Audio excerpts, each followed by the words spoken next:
На База ТВ время новостей, в студии Рустам Зантария. Здравствуйте. Сегодня в выпуске. 110 лет трагедии. Абхазия вспоминает жертв геноцида армян. Спасибо, что не забываете. Ветерану Великой Отечественной Алексею Ласуре в преддверии 80-й годовщины Победы присвоено звание почетного гражданина Сочи. Голосуй за игры народа Абаза. Проект Всемирного Абхазо-Абазинского конгресса вышел в полуфинал всероссийского конкурса «Ты в игре». Начнем выпуск с юбилейных дат года. В связи с 80-летием основоположника современного абхазского государства Минкульт Абхазии объявил о начале конкурса на лучшее произведение, посвященное первому президенту Владиславу Ардзинба. Принять в нем участие могут как профессиональные композиторы, так и любители. До 1 октября они должны представить оригинальные вокальные композиции, которые ранее нигде не звучали. Победители, автор музыки, автор стихов и исполнитель получат денежные призы и дипломы, а лучшие произведения прозвучат во время торжественного закрытия года первого президента Абхазии. Персональные стипендии имени Владислава Ардзинба и Сергея Багапши для студентов АГУ увеличены с 3000 до 10 тысяч рублей в месяц. Соответствующие указы подписал президент Бадра Гунба.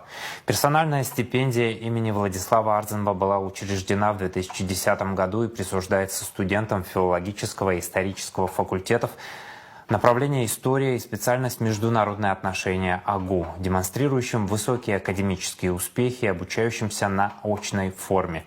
Стипендия имени Сергея Багапши была учреждена в 2012 году и предназначена для студентов очного отделения агроинженерного, педагогического и экономического факультетов Абхазского госуниверситета, также показывающих отличные результаты в учебе. Минобороны России к 80-летию Победы опубликовала рассекреченные архивные документы о героях Советского Союза, сообщает РИА Новости. Среди них боевая характеристика Виталия Попкова, дважды Героя Советского Союза, именем которого названа старейшая школа Гагры. Замечательный мастер воздушного боя, бесстрашный летчик-истребитель. Так о Попкове отзываются в характеристике.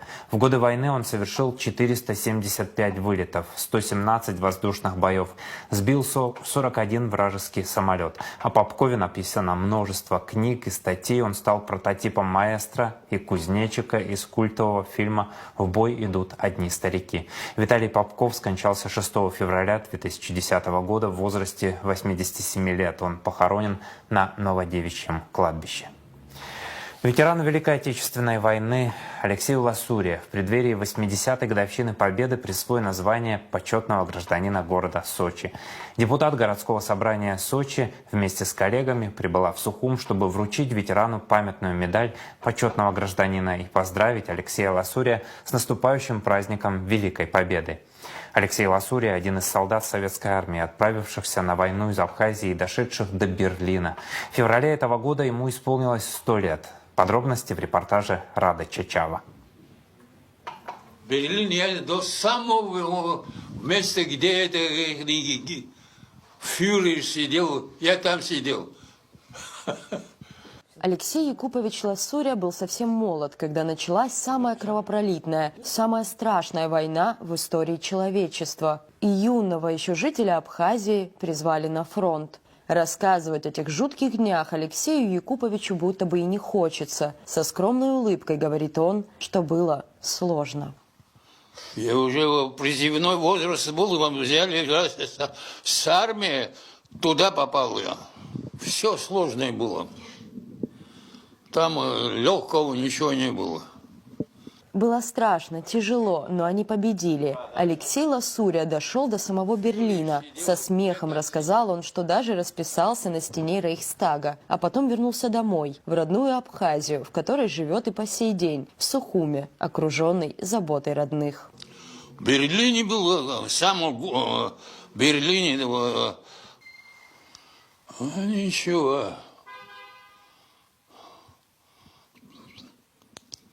Пришел домой. Живу.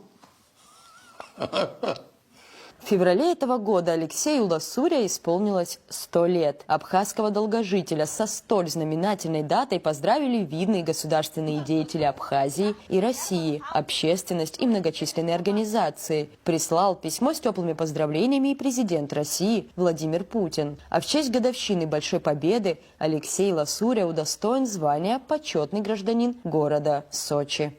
Принято решение о присвоении звания «Почетный гражданин муниципального образования», городской округ, город-курорт Сочи Краснодарского края, участникам и инвалидам Великой Отечественной войны. Спасибо. Депутат городского собрания города Сочи Елена Дорогинина вместе с коллегами прибыла из России, чтобы вручить ветерану памятную медаль почетного гражданина и поздравить Алексея Ласуря с наступающим праздником. Вместе с почетным званием ветеран будет получать дополнительную пенсию в размере 9 тысяч рублей.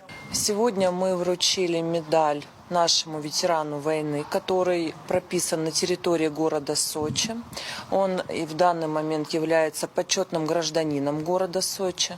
Недавно мы рассмотрели этот вопрос по поручению президента Российской Федерации. 35 участникам Великой Отечественной войны были присвоены звания. В преддверии 9 мая Алексей Ласуря поздравил всех с наступающим праздником Великой Победы. Конечно, я поздравляю всем, чтобы войны больше не было. И я прошу, желаю, чтобы больше войны не было. Были хорошо, все.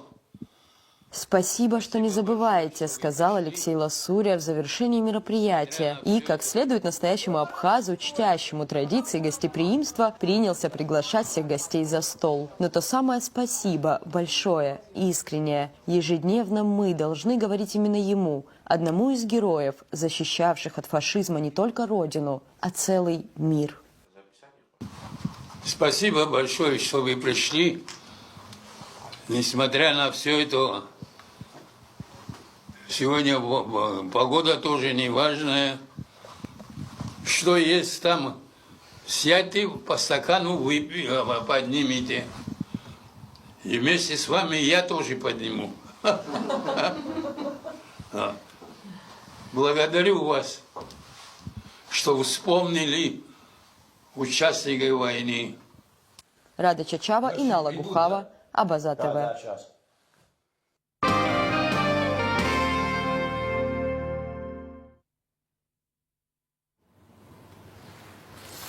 Президент Абхазии Бадра Гунба обратился к народу в День памяти жертв геноцида армян. Он подчеркнул, что многие армяне в 1915 году были вынуждены покинуть родные места, нашли спасение на территории Абхазии.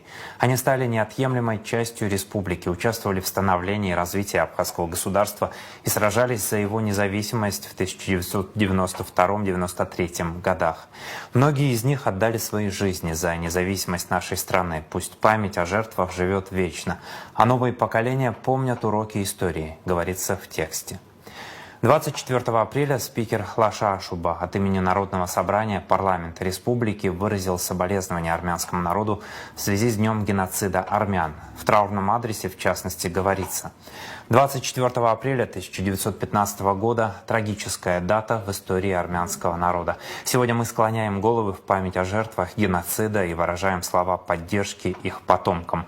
Абхазскому народу близка и понятна скорбь армянского народа. Депутаты Народного собрания парламента Абхазии вместе с армянской общиной республики разделяют боль утраты, желают всем мира и добра. Конец цитаты. В Сухумской школе номер 9 имени Аванеса Туманяна прошли памятные мероприятия, посвященные Дню памяти жертв геноцида армян в Османской империи. Почтить память погибших пришли вице-президент Беслан Бегувава, премьер-министр Владимир Делба, заместитель главы администрации Сухума Автандил Сурманидзе, а также представители армянской общины Абхазии. Подробнее в репортаже Заура Кварчи. 24 апреля – День памяти жертв геноцида армян в Османской империи. В 1915 году, в разгар Первой мировой войны, началось массовое уничтожение армянского населения. По оценкам историков, было убито около 1,5 миллиона человек. Сотни тысяч бежали или были насильно обращены в ислам. Десятки тысяч спасшихся нашли приют в разных странах, в том числе и в Абхазии, которая стала для них вторым домом. Здесь армянская община сохранила свою культуру и память о трагедии. Сегодня, спустя 110 лет, в Абхазии вспоминают об этой странице истории и чтят память безвинных жертв. В Сухумской школе номер 9 имени Аванеса Туманяна ученики представили литературно-драматическую композицию, воссоздав сцены трагедии и прочитав стихи о мужестве своего народа.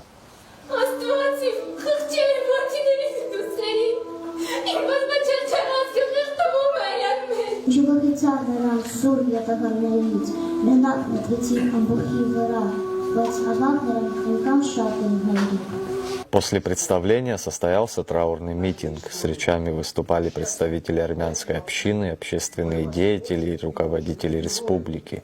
Все они подчеркивали важность сохранения исторической памяти и ее передачи молодому поколению. Вы знаете, я вот сейчас наблюдал сцену, как детишки хотели показать боль и трагедию целого народа, который перенес те страшные события. И сегодня абхазский народ вместе с армянским народом скорбит о тех страшных страницах ее истории. И наша задача никогда не забывать свою историю, чтить ее, нести ее. Основная наша задача, конечно же, сегодня нашим современникам, чтобы такие страницы, трагические страницы никогда не повторялись. Ни в истории армянского народа, ни в истории абхазского народа, ни в истории других народов. В 1915 году было спланировано и реализовано массовое убийство мирного армянского населения правительством младотурков. И сегодня, к сожалению, и сегодняшнее современное турецкое правительство не признает этот факт. Но мы помним и будем помнить всегда. В памяти о 1,5 миллиона жертв участники акции зажгли поминальные свечи, символ тишины, скорби и вечной памяти.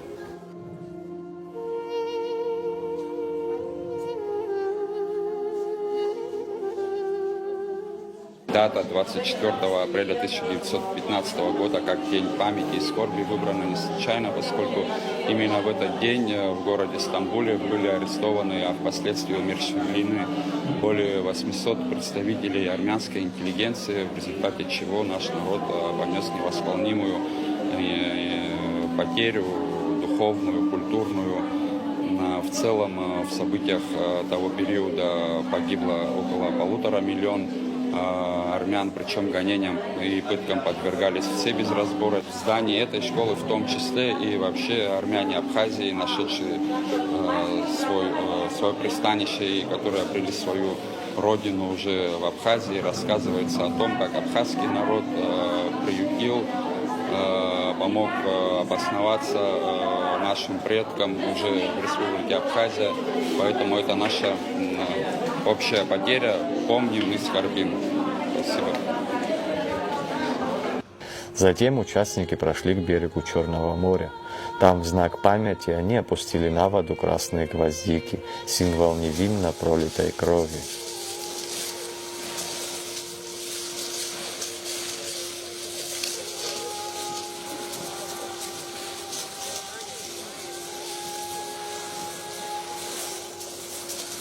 Память о жертвах геноцида армян объединяет поколения и напоминает о цене, которую платит человечество за равнодушие и ненависть. Заур Кварджио, Торник Амичева, Абаза ТВ.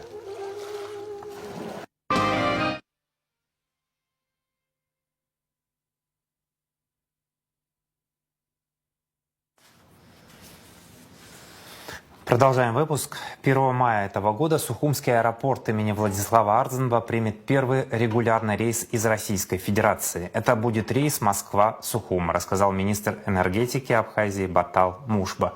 По его словам, все билеты на первый рейс в международный аэропорт Сухума уже проданы. Однако у всех желающих есть еще возможность приобрести билеты на первые рейсы в обратном направлении. Первые вылеты из Сухума будут произведены 1 и 3 мая.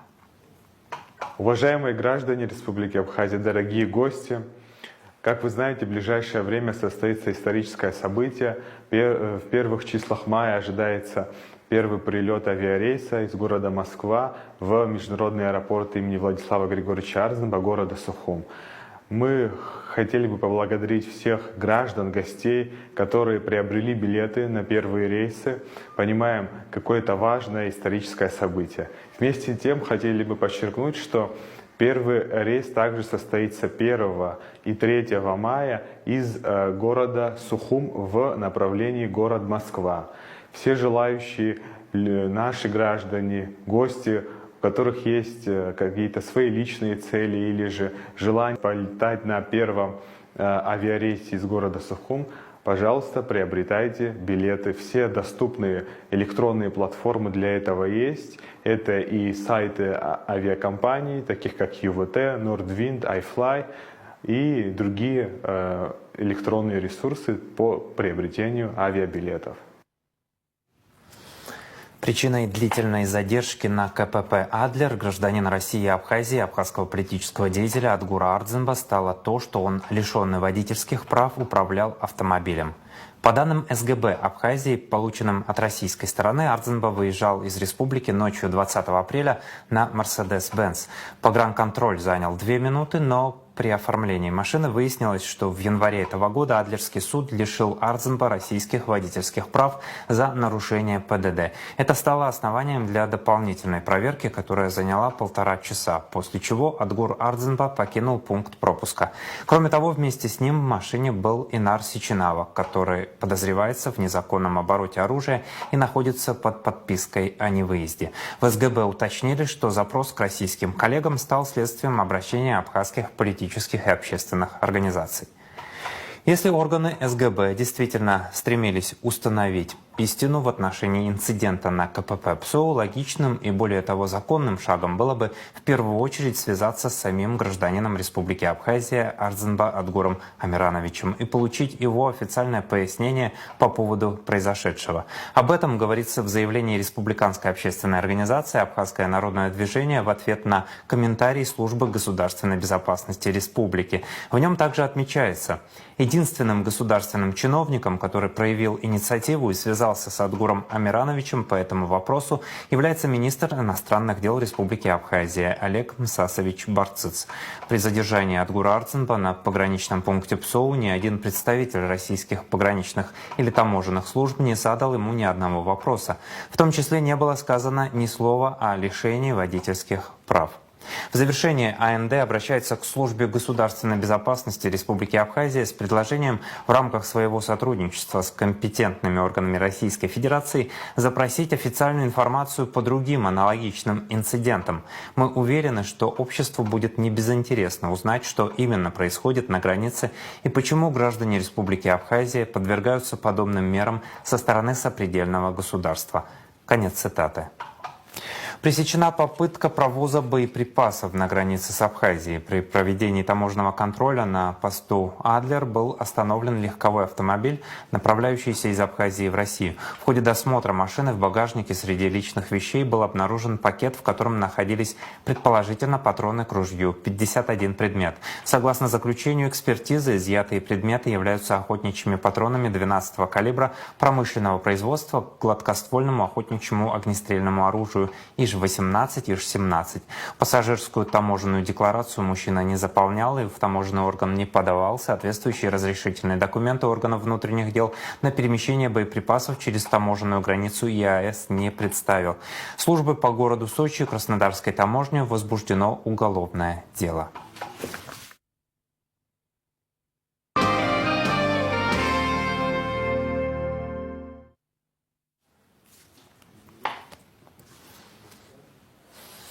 Ежегодная библионочь пройдет в Национальной библиотеке имени Ивана Попаскер в Сухуме 25 апреля, заявила в эфире «Спутник» замдиректора библиотеки Амза Агрба. В этом году акция посвящена 80-летию Победы.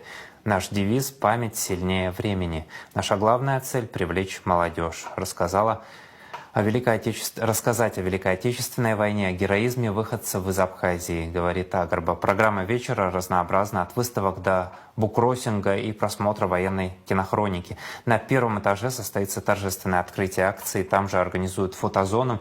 На втором дети будут читать тематические стихи и смотреть мультфильмы военных лет. На третьем этаже запланирован показ кинохроники, викторины и выставка «Голоса Победы». На четвертом расскажут истории женщин во время войны и о забытых подвигах, споют песни военных лет.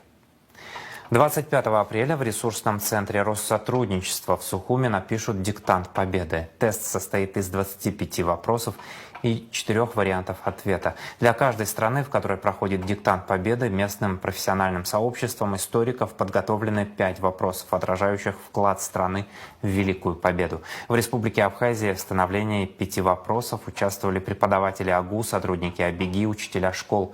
Координатором диктанта Победы в Абхазии выступает представительство Россотрудничества в республике. День в истории. 24 апреля 1975 года художественный фильм «Белый башлык» был удостоен специального диплома за сценарий и постановку на 8-м Всесоюзном кинофестивале в Кишиневе. Это революционно-приключенческая лента режиссера Владимира Савельева, снята по мотивам поэмы народного поэта Баграта Шенкуба «Песни о скале». Роль главного героя фильма Хаджарата Кяхпа сыграл Томас Кокоскери. В фильме также снимались абхазские актеры Нурбей Камки, Леварса Касланзе, Шарах Пачале, Вячеслав Аблоти, Тери Кугони, Софа Агума, Рушни Джопо и другие. Сам фильм смотрите после выпуска новостей.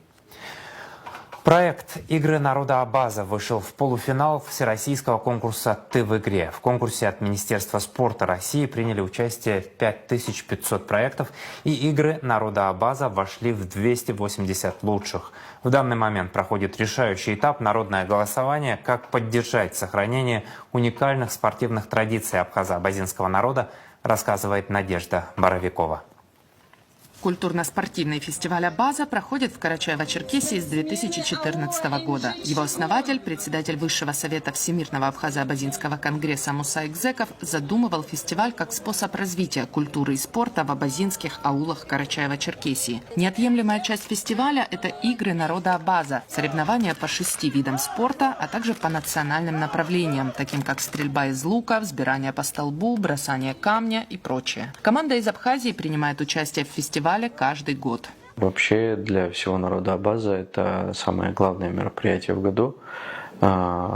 Знаете, когда у нас здесь мы на Ацунехер собираемся или на Жирнехер собираемся, там вот такая же история, то есть все абазины, абхазы, те люди, которые не видятся месяцами, они все могут увидеться там, потому что спортивные мероприятия — это главная часть, но намного важнее и главнее это когда люди видятся, когда они проводят вместе время, совместно, не знаю, обедают, разговаривают о разных мероприятиях, обсуждают спортсменов. Это прям вот очень-очень важно. Софья Накопия участвует в играх народа Абаза в составе волейбольной команды. В прошлом году они вернулись с серебряной медалью. Саид Инабха прошлым летом впервые попал на фестиваль и сразу нашел новых друзей. Мне так понравилось, что у меня там, да, вот у меня сейчас друзья, с которыми я подружился на сегодня стали моими друзьями. То есть это я могу сказать так, что впечатления стали хорошие. Практически на всех видах спорта побывал, посмотрел, что там происходит. И мне все понравилось. Я видел атмосферу доброты в первую очередь, потому что все друг к другу так тепло и дружно относятся, что на протяжении после игр, на протяжении года до сегодняшнего дня, мы сдружились, мы общаемся, кто-то приглашает, кого-то уже приглашали сюда, в Абхазию. Это впечатление шикарное просто. Я всего участвовала 4 раза. Первый раз был в 2018 году. Потом через год мы еще раз поехали и в 22-23 тоже участвовали. Очень добрая, теплая атмосфера. Нас всегда очень тепло принимают, встречают. Несмотря на то, что всего несколько дней программ, всегда очень большие впечатления оставляет само мероприятие. За 10 лет фестиваль «Абаза» стал так популярен в Карачаево-Черкесии, что абазинские аулы буквально борются за право принимать гостей. Каждый старается привнести что-то новое, показать свой край с лучшей стороны. Так, в прошлом году впервые в рамках фестиваля провели конные скачки. Самое главное, что отмечают участники, это возможность каждый год видеть братьев-абазинов, посетить их родные места и весело проводить время вместе. Для меня они всегда оставляют какие-то положительные эмоции, так как мы соревнуемся с нашим же народом. Когда я первый раз приехала только туда, у меня были очень странные эмоции, потому что я не понимала, как общаться с людьми, как с ними находить общий язык. Но так как они относятся к нам как к своим братьям, как к сестрам, мы сразу нашли общий язык, и эти соревнования для меня оказали большой такой всплеск эмоций, потому что мне было очень приятно находиться со своими же на одной земле. Спортивная часть фестиваля «Игры народа Абаза» в этом году участвует во всероссийском конкурсе «Ты в игре» под эгидой Минспорта. Из более чем 5000 спортивных проектов независимые эксперты выбрали 280 самых интересных и перспективных, и «Игры народа Абаза» среди них. Теперь среди полуфиналистов проводится народное голосование.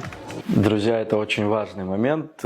Такие мероприятия должны жить и должны развиваться, и поэтому в наших руках сегодня сделать так, чтобы просто перейти по ссылочке, проголосовать и вывести в лидеры Абаза игры. Я считаю, что нужно голосовать, я с удовольствием проголосую, сам лично есть возможность такая, и каждого из вас призываю к такому прекрасному голосованию. Я еще сама не проголосовала, но обязательно проголосую, потому что это нужно сделать для того, чтобы это мероприятие было более масштабным, и наш народ мог объединяться. Всех тоже призываю голосовать обязательно. Чтобы отдать голос за игры народа Абаза, необходимо зайти на сайт tyvigre.rf и нажать «Проголосовать». В открывшемся списке проектов долго листать не придется. Игры Абаза находятся на первой странице. Далее нужно нажать на зеленое сердечко и в открывшемся окне указать адрес электронной почты, куда придет письмо со ссылкой для подтверждения голосования. Надежда Боровикова, Абаза ТВ. Сейчас о погоде.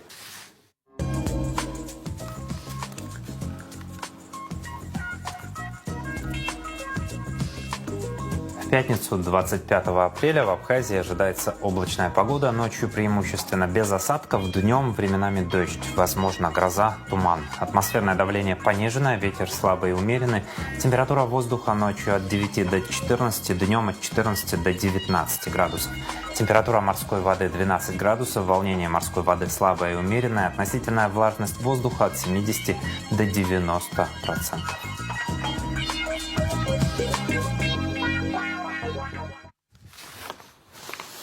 На этом выпуск завершен. За развитием событий следите на Абаза ТВ. До новых встреч в эфире.